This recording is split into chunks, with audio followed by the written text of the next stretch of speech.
Hello everyone, welcome to new informative video. Delhi university hostel admission form के regarding आपकी एक query मैं देख रही थी। आप कई लोगों की ये कॉमन क्वेरी है कि आपके डॉक्यूमेंट्स अपलोड करने में आपको काफ़ी इश्यूज़ आ रहे हैं।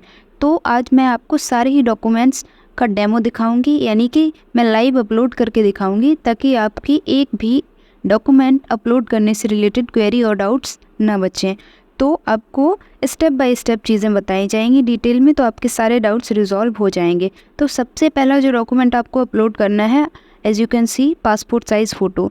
तो जैसे ही आप पासपोर्ट साइज़ फ़ोटो के नीचे लिखा हुआ ऑप्शन सिलेक्ट फाइल्स पे क्लिक करते हैं तो आप राइट साइड में देख पा रहे होंगे आपको फ़ोटो का डायमेंशन लिख के आ जाता है, यानी कि फ़ोटो की जो लेंथ है या फिर हाइट है वो 4.5 सेंटीमीटर होनी चाहिए, एंड इसकी जो विड्थ है यानी कि इसकी चौड़ाई है वो 3.5 सेंटीमीटर होनी चाहिए। तो इसी डायमेंशन की फ़ोटो आपको अपलोड करनी है, तो आपकी फ़ोटो डेफिनेटली अपलोड हो जाएगी। क्योंकि कई लोगों का ये डाउट रह रहा था, कमेंट पे मैं देख रही थी कि photo passport size photo upload नहीं हो रही है। तो आप इस डायमेंशन में फ़ोटो पहले कन्वर्ट कर लें, देन आपकी फ़ोटो ईजिली अपलोड हो जाएगी। इसके बाद आपका जो दूसरा डॉक्यूमेंट है जो आपको अपलोड करना है वो उन लोगों को अपलोड करना है जो रीएडमिशन के लिए अप्लाई कर रहे हैं, यानी कि वो फर्स्ट ईयर में उसी हॉस्टल में रह रहे थे। तो रीएडमिशन के लिए अगर आप अप्लाई करेंगे तो यहाँ पे upload marksheet of last year लिखा हुआ है, तो आपको लास्ट ईयर की मार्कशीट अपलोड करनी होगी। तो ये अगर आपको नहीं करनी है तो आप इस ऑप्शन को ब्लैंक छोड़ दें, एंड स्क्रॉल डाउन करके आप थोड़ा सा और नीचे आएंगे तो आपको यहाँ पे अपना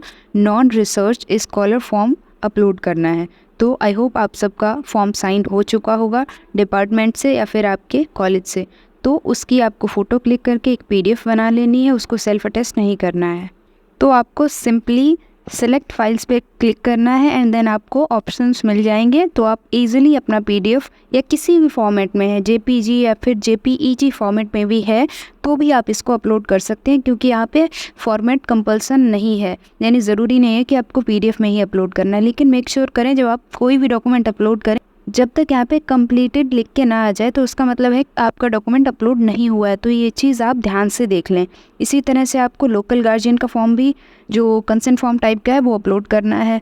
तो 2 लोकल गार्जियन के फॉर्म्स अपलोड करने हैं, या तो आप दोनों ही फॉर्म्स को सिंगल पीडीएफ में, यानी कि दोनों ही फॉर्म्स की सिंगल पीडीएफ बना के अपलोड करें, या फिर दोनों ही फॉर्म्स को अलग अलग भी आप अपलोड कर सकते हैं, जो कि मैं आपको यहाँ पे लाइव दिखा भी रही हूँ। क्योंकि हो सकता है आप लोगों का ये डाउट हो कि अलग अलग 2 पीडीएफ यहाँ पे अपलोड नहीं हो रही। तो इस तरह से 2 पीडीएफ अपलोड होंगी, यानी एक सिलेक्ट करके अपलोड करें देन दूसरी सिलेक्ट करके अपलोड करें तो 2 पीडीएफ अपलोड हो जाएंगी इजीली। इसके बाद स्क्रॉल डाउन करके आपको नीचे आ जाना है। अब आपको जो बाकी डॉक्यूमेंट्स हैं वो लास्ट वाले सेक्शन में अपलोड करने हैं। सबसे पहले आपको लास्ट एग्ज़ाम मार्कशीट, यानी अगर आप यूजी के लिए अप्लाई कर रहे हैं तो आपके पास लास्ट एग्जामिनेशन मार्कशीट होगी 12th की, तो वो आपको अपलोड करनी है। और अगर आप मास्टर्स के लिए अप्लाई कर रहे हैं तो लास्ट एग्ज़ाम मार्कशीट आपकी होगी ग्रेजुएशन की, तो वो आपको यहाँ पे अपलोड करनी है। ये मार्कशीट सेल्फ अटेस्टेड होनी चाहिए। इसके बाद बात करूँ लेटर फॉर वीआरएस, ये छोड़ देना है, ये पीएचडी स्कॉलर्स के लिए है। इसके बाद प्रूफ ऑफ परमानेंट रेजिडेंस, तो इसमें आपको देख सकते हैं आपको अपना डोमिसाइल सर्टिफिकेट, यानी जो आपका मूल निवास होता है, आप किसी भी स्टेट के हैं, हर स्टेट का अलग अलग बनता है, तो वो आप अपलोड कर सकते हैं, वो वैलिड होगा कम्प्लीटली। या फिर आपके पास आधार कार्ड तो डेफिनेटली होगा, तो आप अपना आधार कार्ड भी अपलोड कर सकते हैं। और अगर आपके पास आधार भी नहीं है तो आप अपना ड्राइविंग लाइसेंस भी अपलोड कर सकते हैं, वोटर आईडी कार्ड भी अपलोड कर सकते हैं। तो जिसमें आपका परमानेंट रेजिडेंस एड्रेस लिखा हुआ है, ऐसा कोई भी डॉक्यूमेंट आप यहाँ पे अपलोड कर सकते हैं। लेकिन अगर आधार या फिर अपना डोमिसाइल सर्टिफिकेट या फिर ड्राइविंग लाइसेंस अपलोड करते हैं तो वो ज़्यादा वैलिड होगा। तो ये आप मेक श्योर ज़रूर कर लें कि आपको कौन सा डॉक्यूमेंट यहाँ पे अपलोड करना चाहिए। बाकी बात करूँ, अगला ऑप्शन आप देख पा रहे होंगे डॉक्यूमेंट्स सपोर्टिंग रिजर्व्ड कैटेगरी। अगर आप ईडब्ल्यूएस कैटेगरी के कैंडिडेट हैं तो अपने ईडब्ल्यूएस कैटेगरी का जो सर्टिफिकेट है उसकी एक आपको ज़ेरॉक्स कॉपी निकलवानी है, देन आपको वो सेल्फ अटेस्ट करनी है। उसके बाद में आपको यहाँ पे पीडीएफ बना के या फिर जेपीजी फॉर्मेट में यहाँ पे अपलोड कर देनी है। सेल्फ अटेस्ट ज़रूर कर दीजिएगा।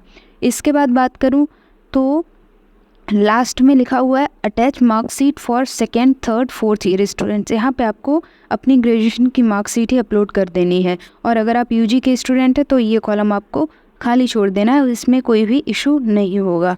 बाकी रजिस्ट्रेशन फ़ी रिसिप्ट वाला भी एक ऑप्शन आप स्क्रीन पे देख पा रहे होंगे। तो इसमें आपको जो पेमेंट करेंगे आप हॉस्टल के लिए, वो आपको स्क्रीनशॉट लेके रखना है। ई रिसिप्ट टाइप की आपको मिलेगी, तो उसका स्क्रीनशॉट ले लीजिएगा और वो यहाँ पे अपलोड होगी। अब आप कहेंगे कि आपको अपनी कोर्स की फ़ी रिसिप्ट अपलोड नहीं करनी है, तो वो आप कर दीजिएगा। यहाँ पे एक ऑप्शन लिखा हुआ आप देख रहे होंगे, एनी अदर डॉक्यूमेंट। तो यहाँ पे जब आप सिलेक्ट फाइल्स पे क्लिक करेंगे तो यहाँ पे यानी कि इस वाले कॉलम में आप अपनी जिस भी कोर्स के लिए आप इनरोल हुए हैं दिल्ली यूनिवर्सिटी में, वो फ़ी रिसिप्ट यहाँ पे अपलोड कर सकते हैं, और मैं कहूँगी कर ही दीजिए। तो इस तरह से इजीली आप सारे डॉक्यूमेंट्स अपलोड कर पाएंगे। कुछ डॉक्यूमेंट्स हो सकता है अपलोड होने में टाइम लगे, तो वो नेटवर्क इशू हो सकता है।